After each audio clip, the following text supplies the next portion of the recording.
The weather outside is frightful, but the news is so delightful. Longtime Donald Trump associate informal advisor Roger Stone has been arrested and indicted by a grand jury on charges brought by the special counsel Robert Mueller. They raided his home and they arrested Roger Stone. Oh my God, yes! Injected straight into my veins.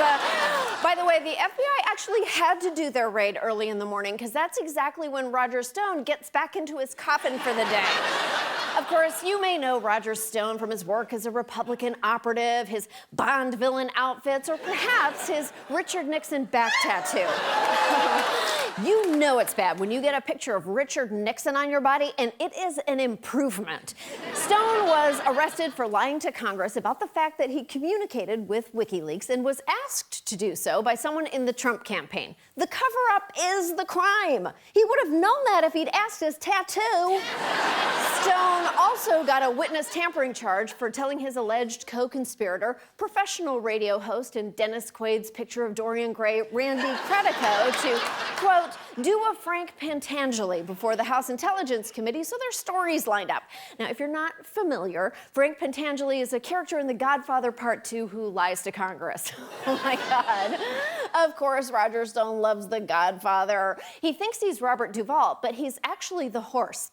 It's easy to make fun of Roger Stone. He literally looks like an Easter Island statue. But there's a lot more to Roger Stone than a cone head and a Nixon tattoo. I mean, actually, that's about it. But let's talk about him anyway. For decades, Stone has proclaimed himself a political genius, a high-powered trickster, merrily owning the libs, a sort of Republican Banksy, or as he said in the documentary, Get Me Roger Stone. Yeah, I live a pretty Machiavellian life. I revel in your hatred. My name is Roger Stone, and I'm an agent provocateur. And that's why I should be on Big Brother 21. Also, I revel in your hatred. Literally said that to my parents when I was 13 and they wouldn't let me get my septum pierced. Long story short, I did it anyway, it got infected, and this is tin. Roger Stone is not a supervillain or a gangster. He just shows up whenever things are getting dirty. He's more like America's athlete's foot. Roger Stone cut his teeth at age 19 as one of Richard Nixon's dirty tricksters. His involvement with the Nixon campaign was minor at best, but when Watergate happened, it got him the one thing he actually does love: attention. I was the youngest person to go to the Watergate grand jury. During the Senate Watergate committee hearings, this enormous chart was put up in which everyone who received money from this secret fund was put on the wall. And then way down at the bottom, it said Stone. My parents called me on the phone. They were mortified. I thought it was pretty cool. Yes, Roger Stone's parents hadn't been that upset since the doctor delivering their baby said, "Congratulations, it's a traffic cone." Stone also has the distinction of being fired from Bob Dole's presidential campaign when it came out that he and his wife were into swinging. Bob Dole was so traumatized by imagining Stone having sex, he lost the ability to get an erection until the miracle of Viagra saved him.